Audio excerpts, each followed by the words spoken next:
a presença de todos. A gente sabe que é difícil estar comparecendo. Cada vez mais a gente fica com compromisso, arroz queima, dá sempre um pepino antes da gente vir. Então, o compromisso de estar vindo aqui, a gente fica muito feliz da casa estar cheia. E agradecer a presença de cada um. Vou tentar, assim como a Heleninha leu ali, a arte de servir, fazer um estudo. O estudo de hoje, não vou demorar muito, umas 3 horas. Não, ele é rápido. É um estudo um tanto quanto filosófico. Então, assim, que a gente consiga concentrar e absorver esses ensinamentos que o Cristo tem para nos ensinar. Agradecer a casa pelo convite da gente estar retornando aqui. Como a Heleninha disse, eu me sinto em casa, fico muito à vontade. E eu tinha me equivocado. Para mim, né, na minha agenda, eu tinha marcado que era dia 9/10. Aí ontem o Júnior me mandou a mensagem, aí a gente já fica desesperado, né? Falei, não, pode deixar, ele nem está aqui, né? Aí a gente montou de ontem para hoje. Aí hoje de manhã, né, eu fui no Instagram e tinha lá uma mensagem daquele portal Filosofia Espírita, e aí eu queria ler aqui para vocês. Eu juro que eu não vou abrir o WhatsApp. Que é uma mensagem que eu acho que tem tudo a ver com o que a gente está estudando aqui, que a gente vai ler, né? A mensagem é assim, eu até postei lá no meu Instagram. O que é ser espírita? Ser espírita não é ser religioso, é ser cristão. Não é ostentar uma crença, é vivenciar uma fé cristã, uma fé sincera. Não é ostentar uma crença, é vivenciar a fé sincera. Não é ter uma religião especial, é deter uma grave responsabilidade. Então, eu achei bem interessante, que fala muito do que a gente vai conversar hoje. Eu tinha na minha cabeça, né, que o Evangelho, né, os Evangelhos, né, os livros, eram os 4 que falam da vida de Cristo, né, mais alguns, e eu poderia comprar, né, fosse ali na livraria, eu compraria ali, que era uma coisa escrita, né, uma coisa impressa. E aí, certa vez, não recordo quanto tempo, mas uns 7, 8 anos atrás, eu vi uma palestra do Haroldo comentando, e aí a gente vai refletindo, vai amadurecendo, vão passando o tempo, e a gente percebe que o Evangelho, na verdade, não são os livros, né? O Evangelho, que significa a Boa Nova, né? O significado de Evangelho é Boa Nova, é uma notícia. E essa notícia foi dada a Deus para a gente através do Cristo. Então, o Evangelho é o Cristo. E a gente tirar do físico, do material, do livro, e entender o personagem, a pessoa, começa a mudar a nossa compreensão. Então, a gente entender que essa notícia boa, essa boa nova, que é o Evangelho, é uma personificação que Deus nos enviou, que é o Cristo, muda um pouco essa nossa compreensão. Então, o que são os livros? Os livros são as biografias feitas por pessoas que tiveram o privilégio, que conviveram com essa notícia, com Jesus. E nessa convivência, eles seguiram, abraçaram, conversaram, choraram, tiveram aborrecimentos. E, a partir do momento em que começaram a crer, a confiar, começaram a vivenciar. E essa vivência do Evangelho, essa vivência com Cristo, fez a transformação da vida deles. Então, é um processo, né, que a gente faz para chegar a compreender. E aí o que eu queria colocar é isso, a gente tirar do material, quando a gente for ler, a gente não buscar somente as palavras, a gente buscar o Cristo por trás daquelas palavras, que é um pouco diferente, né? Por exemplo, quando a gente sofre um revés, tem algum problema, a gente pensar o que o Cristo faria diante disso, né? O que a gente normalmente faz é o oposto, né? É blasfemar, ficar bravo, jogar a culpa no outro e não aceitar. Mas a gente não viu em nenhum dos livros, né, e nenhum das pessoas que passaram a vivência com Cristo, ele fazer isso. Então, a gente tirar do material, que é o livro, e trazer para a pessoa e buscar essa compreensão é um exercício difícil, demorado, mas que a gente vai ver ao longo do estudo que é fundamental para ampliar a nossa compreensão. Os movimentos, né, religiosos, eles buscam exatamente isso, facilitar, ser um facilitador desse entendimento, né? Tem a importância, para a nossa atual compreensão é fundamental a gente buscar uma crença, né? A gente aqui, dentro da doutrina, acredita na doutrina espírita, mas seja qual for a denominação que a pessoa segue, é fundamental dentro desse movimento a gente conseguir buscar o a mais que tem, além das palavras do Evangelho. E aí a gente precisa, né, da hierarquia, da disciplina, que os movimentos religiosos, que o estudo, né, que Kardec faz de uma maneira fenomenal, que é sintetizar todos os ensinamentos, sintetizar as máximas morais do Cristo no Evangelho. E aí a gente chega hoje para fazer essa compreensão desse material pedagógico que Kardec nos deixa. E entender que a religiosidade está muito mais ligada à nossa vivência, né, à nossa experiência individual, do que a gente se debruçar e ler e estudar, né? Não basta a gente decorar, estudar o grego, estudar diversas traduções, né, latim, para conseguir compreender a letra e não vivenciar, né? Vivenciar com a esposa, com o chefe chato, com o atendente de cafeteria, que no espaço pré-cerrado do doce de leite, e assim por diante. É a gente vivenciar, e é uma tarefa difícil, que a gente tem que buscar, e essas nossas vindas aqui na terça-feira é exatamente para a gente se colocar nessa direção. A gente chegou, né, no capítulo 28, que é intitulado, né, Coletânea de Preces. É o último capítulo, é o capítulo mais extenso de todo o Evangelho, né, e o título dele fala muito, né, coletânea quer dizer um ajuntamento, uma junção de preces espíritas. A gente sabe daquele de pedir e obtereis, a gente estudou muito isso no capítulo 27, como procede, a eficácia da prece, dentre tantos outros temas que é fundamental. E aí, só para recapitular, né, a gente pensar ali, né, desse capítulo de coletânea de preces, o que é a prece? Aí lá no Livro dos Espíritos, na questão 659, é um ato de adoração. Orar a Deus é pensar nele, é aproximar-se dele, é pôr-se em comunicação com ele. 3 coisas podemos propor por meio de prece: louvar, pedir e agradecer.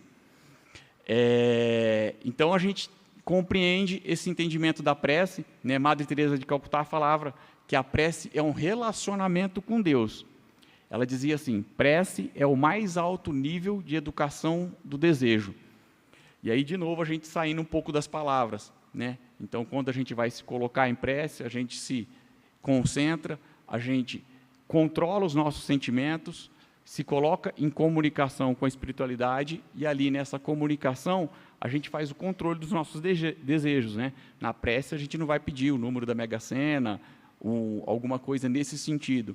Então é aí que a Madre Teresa fala que a prece é o mais alto nível de educação do desejo. Interessante. E aí a gente chega, né, no nosso item, né? Lá nessa coletânea de preces, Kardec didaticamente separa, né, para as pessoas, para quem que vai, e assim por diante. A gente está no item 2, que é prece por aquele mesmo que ora. Horas. Quem que é aquele mesmo que ora? Nós. Então, a prece para nós. Então, aqui a gente está, nesse capítulo, nesse item aqui, especificamente, estudando a prece que a gente faz para nós mesmos, né? E aí, eu estava aí nesses 2 dias preparando esse estudo, eu me deparei, né, com um podcast do Dr. Sérgio Felipe, que é um estudioso espírita, espiritualista, fala bastante em divulgação científica, ele é médico, e ele fala muito da glândula pineal, pineal, né, é esse mais calvo, e ao lado ali é o dono do podcast lá, Flow. E aí, nesse podcast, por isso que eu trouxe aqui para a gente, ele fez um questionamento, o Dr. Sérgio fez um questionamento ao entrevistador, perguntando quem que era ele. Aí ele gaguejou, né, que na hora que alguém pergunta assim, você não entende a pergunta, ele fala, eu sou apresentador, eu sou fulano de tal, não sei o que e tal. Aí ele parou e falou, será? E aí ele deu uma resposta que eu queria trazer aqui para a gente começar a entender essa prece para quem mesmo, por aquele mesmo que ora. Ele fala assim, veja bem, seu corpo, a maior parte dele não tem nem o seu DNA. Quase 70% é água. A outra parte é cristal de apatita, hidroxiapatita, que forma estrutura óssea. Então, água e esses cristais dão quase 90% do seu peso, e isso aí não tem nem o seu DNA.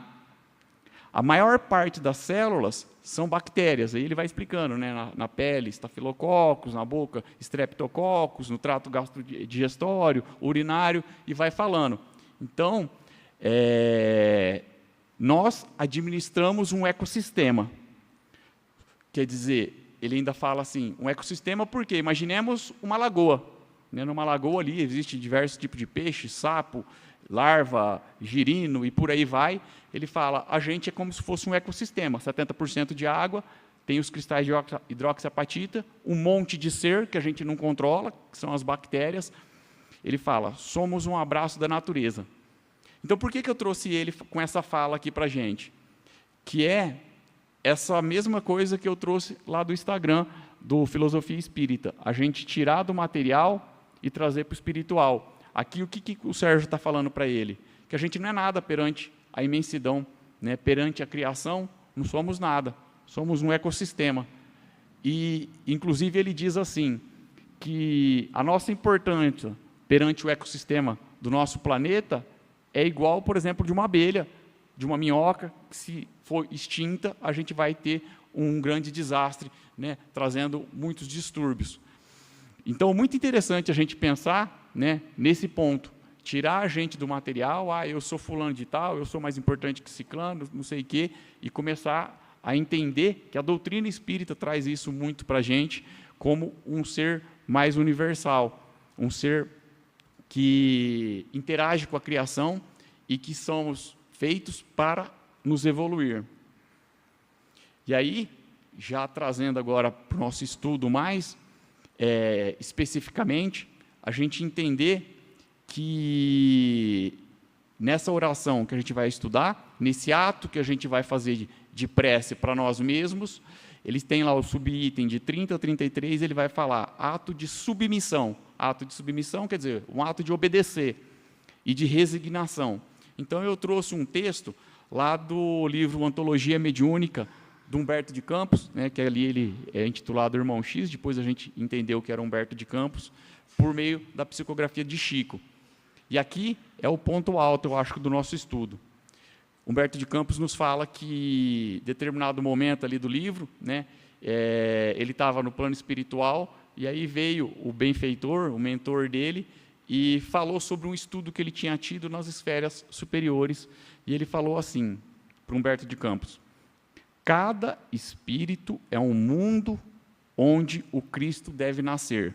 Cada espírito é um mundo onde o Cristo deve nascer. Fora a loucura esperar a reforma do mundo, sem o homem reformado. Jamais conheceremos povos cristãos sem edificarmos a alma cristã. Temos conosco oceanos de bênçãos divinas, maravilhosos continentes de possibilidades, florestas de sentimentos por educar, desertos de ignorância por corrigir, inumeráveis tribos de pensamento que nos povoam a infinita extensão do mundo interior. De quando em quando, tempestades renovadoras varrem o nosso íntimo. Furacões implacáveis atingem nossos ídolos mentirosos. Quantas vezes o interesse egoístico foi o nosso perverso inspirador? Examinando a movimentação das nossas ideias próprias, verificamos que todo o princípio nobre serviu de precursor ao conhecimento inicial do Cristo. Então, fizemos uma leitura, então vamos entender o que ele está falando aqui. Vimos lá o Dr. Sérgio falando, né, que nós somos um ecossistema, né, um abraço da natureza. E aí a gente, né, dentro do espiritismo entendemos que somos um ser imortal, né, que vivemos vastas experiências, né, vivemos vastas encarnações. Então, cada um faz o exercício íntimo de falar quem é você, né? Eu sou o Arthur, né, nascido aqui em Andradina, casado com a Mariana, pai do João Pedro, da Elisa, dentista, corintiano. Esse sou eu hoje. Cada um pode falar, né, o seu eu hoje. Mas dentro da doutrina, da nossa crença, e se a gente voltar 100 anos, 200, 300, 400, 500, 10 encarnações, quem é a gente? Aí a gente já começa a ficar confuso. E se a gente lembrar, nem das 10, vamos colocar aí 5 encarnações, o que vai acontecer com a gente? Hospital psiquiátrico, com certeza, né? Porque a gente não sabe quem que a gente é. Hoje eu sou homem, mas já fui mulher. Hoje eu sou pai, já fui filho, já fui marido, já fui mulher. E aí a gente começa a entender essa complexidade que ele fala. Cada espírito é um mundo. Então, nós somos um mundo, né? E nessa questão de quem sou eu, o que eu gosto? Né? Hoje eu gosto de algumas coisas, mas em encarnações passadas, o que eu gostava? E a gente vai entendendo essa dificuldade que a gente tem de compreender a nossa existência.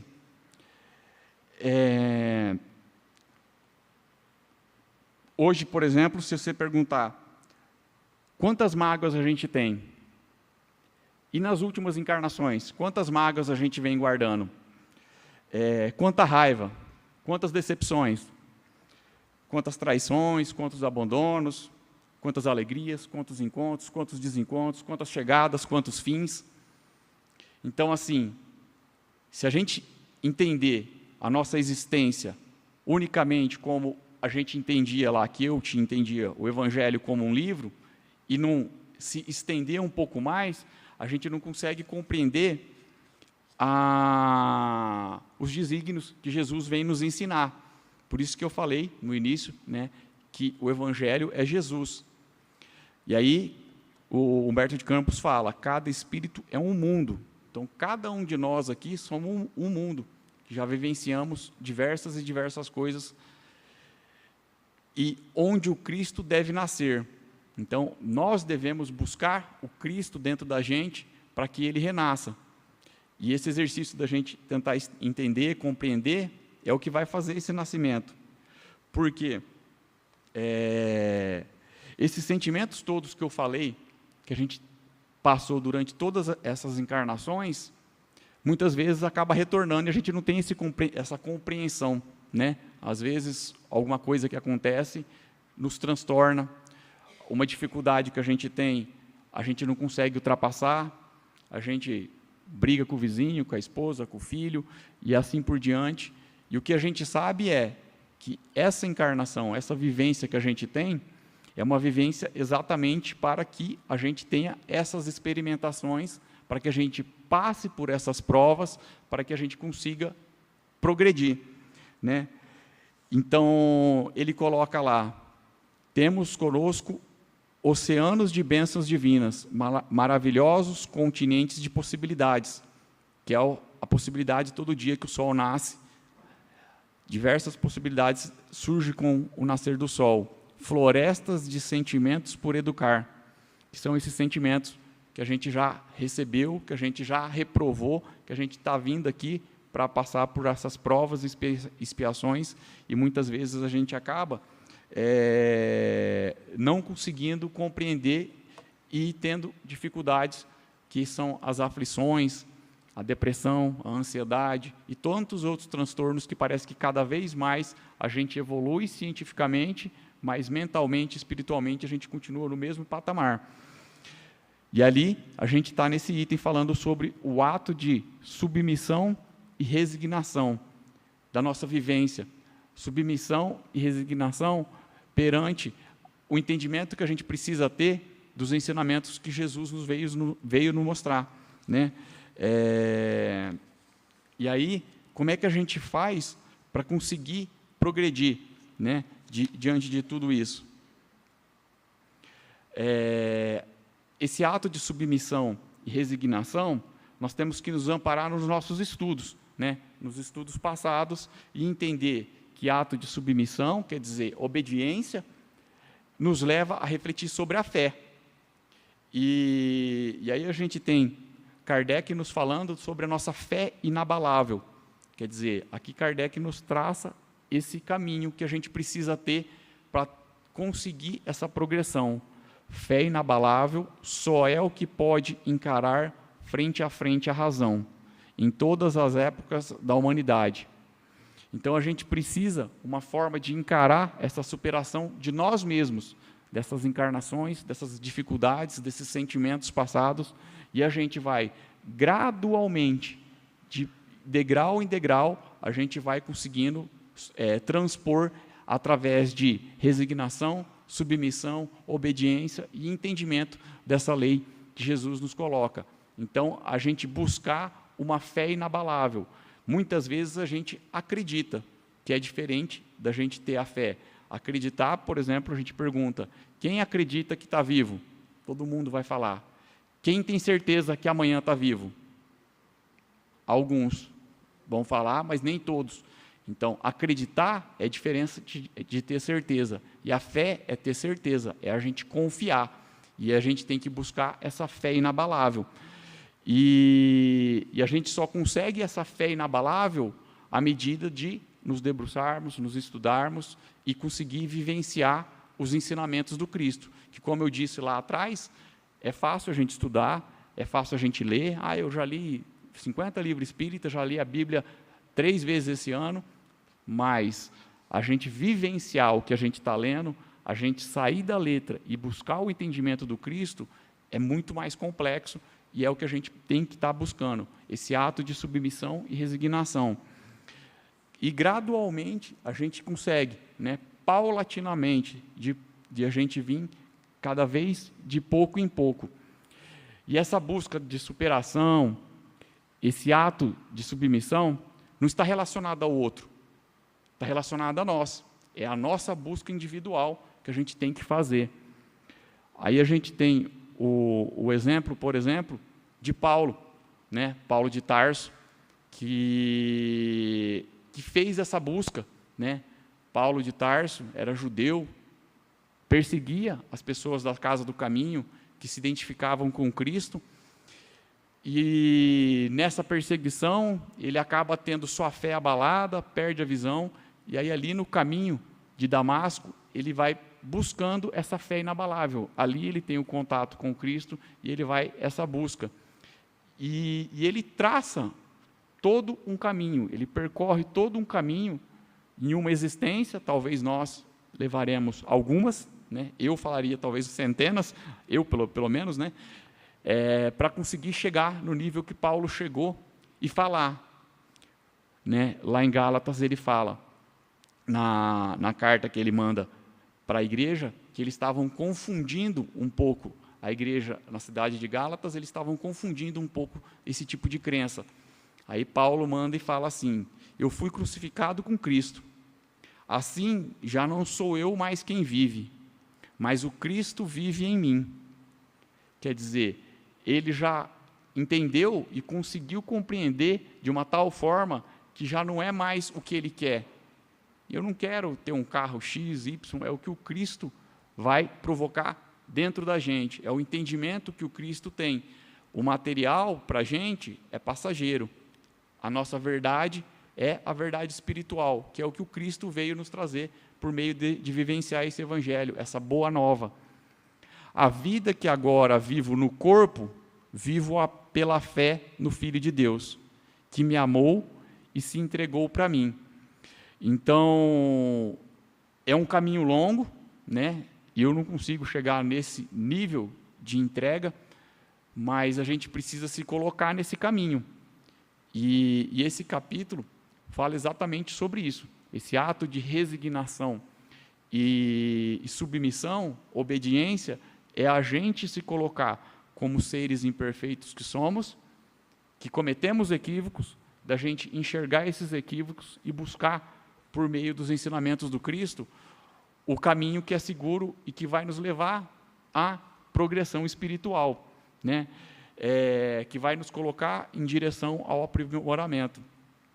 E aí, na doutrina espírita, a gente fala que o ato de submissão e resignação, está lá no capítulo, né? É a aceitação consciente das provas da vida como oportunidades de expiação e aprendizado, visando progresso espiritual e a evolução da alma. A submissão implica obediência à vontade de Deus, enquanto resignação é a aceitação do sofrimento como parte da lei divina, sem lamúrias ou revolta. O objetivo é desenvolver-se a força interior, desenvolver a força interior e a coragem e a fé para enfrentar as diversidades, compreendendo que o sofrimento, quando aceito, torna um caminho para a cura, a paz e a felicidade. Essa busca de superação que a gente tenta compreender tem que ser diária e, como eu disse, né, é mais fácil a gente culpar alguém, a gente arrumar um afazer, né? Hoje em dia, com tecnologia, com tudo que a gente tem, é muito mais fácil a gente arrumar uma desculpa. Mas será que a gente vai ficar mais uma encarnação patinando e não vamos buscar essa progressão? Então, esse versículo que eu trouxe ali do Paulo, em Gálatas, né, convida a gente a uma profunda reflexão sobre a existência nossa cristã, que é o que eu comecei a ler lá no Instagram, falando sobre o que é ser espírita. Paulo nos exorta a abandonar o nosso ego, a nos entregar completamente, né? A ter essa entrega total a Cristo, a ponto de falar que ele foi crucificado com Cristo e ele já não vive, né? Mas ele vive só da fé. Isso nos leva a uma mudança, e essa transformação interior que nos permite que o Cristo reine nos nossos corações, mudando nossos pensamentos, moldando os nossos atos e nossas palavras e nossas ações. À medida que a gente vai nos modificando, a gente vai colocando em direção a nosso Jesus Cristo, ao Evangelho, a essa boa nova que Jesus nos trouxe, e a gente às vezes fica apegado, né, às coisas mais superficiais, e o que é importante é a nossa vivência, é a nossa experiência, a gente acaba deixando de lado, porque é o mais difícil, né? É mais fácil a gente ler, a gente vinha aqui no centro, eu fui terça-feira lá, eu fui no estudo na quinta, eu fui no sábado fazer isso e aquilo, mas e ali no dia a dia com a família, no trabalho, a gente controlar os nossos sentimentos, a gente trabalhar o nosso mental, desenvolver o nosso espiritual, é o que a gente busca, né? E esse capítulo traz de uma maneira, né, muito reflexiva, por isso que eu falei que seria um tanto quanto filosófica, que é mais para a gente refletir, a gente se questionar e buscar esse direcionamento. E aí, lá já finalizando já o nosso estudo, tem lá o item 31, que é a oração, né? Então, nesse capítulo de coletânea de preces, ele faz esse estudo, essa introdução, esse prefácio, e aí ele coloca algumas orações no sentido que a gente buscou estudar, né, que é esse ato de submissão e resignação para nós mesmos. Então, quando a gente está precisando, né, de ter essa obediência, da gente conseguir resignar a nossa vida espiritual, a gente tem, né, essas orações para nos colocar, e assim a gente tem durante todo o capítulo 28, de acordo com determinadas pessoas, casos que acontecem, ele vai dando exemplos. Esses exemplos, como a gente bem sabe, não estão ali para que a gente siga, que a gente decore, que a gente fique repetindo aqueles exemplos. É mais como um modelo, um guia para que a gente entenda como é que a gente faça. que é mais importante, como a Madre Teresa fala lá atrás, é a gente se colocar em comunhão com Deus e colocar os nossos sentimentos. Aí, nessa oração, ele fala: meu Deus, que é soberanamente justo, todo sofrimento neste mundo há, pois, de ter a sua causa e a sua utilidade. Aceito a aflição que acabo de experimentar como expiação das minhas faltas passadas, das minhas florestas de sentimentos que eu preciso, como a gente estudou, e como prova para o meu futuro, que é entender essas dificuldades que a gente vai passar. Bons espíritos que me protegeis, dai-me força para suportá-los sem lamentos, que a gente compreenda as dificuldades. Fazei-me que ela seja um aviso salutar e que me acresça a experiência que abata em mim o orgulho, a ambição, a tola vaidade e o egoísmo, que me contribua para meu adiantamento. Então, a gente percebe que a gente tem que buscar essa virtude de resignação e de obediência e controlar e adestrar os nossos sentimentos, sempre baseando nos ensinos de Cristo. Muito obrigado a todos, que Jesus nos abençoe, hoje e sempre.